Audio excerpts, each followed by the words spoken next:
Did you know that the earth has what some scientists call a heartbeat? Now, it's not like ours, which races when we get excited or slows when we're resting.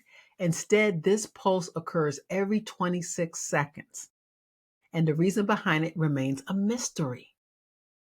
This phenomenon was first recorded in the 1960s by a geologist named Jack Oliver.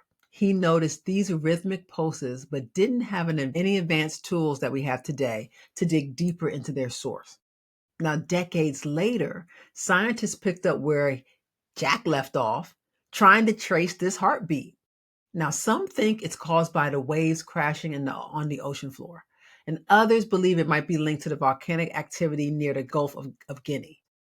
And yet, despite many years of study, there's been no clear answer at all. Now, why? Because it's not considered a priority of science. One seismologist explained it best, saying researchers focus more on things like understanding the Earth's deep structure, not a faint rhythmic pulse that doesn't seem to impact us directly.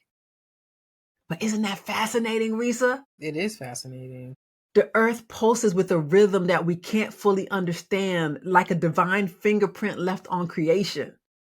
It reminds us how sometimes we can sense a heartbeat of something larger than ourselves, something we can't explain, but we know it's there.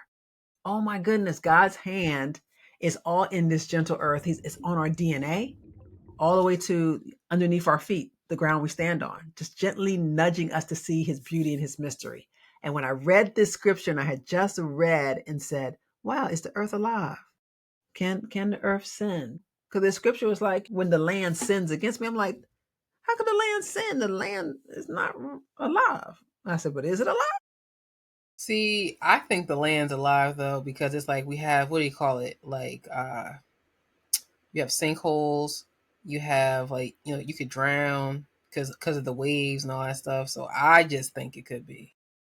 And then when Cain killed Abel, the blood cried out from the ground.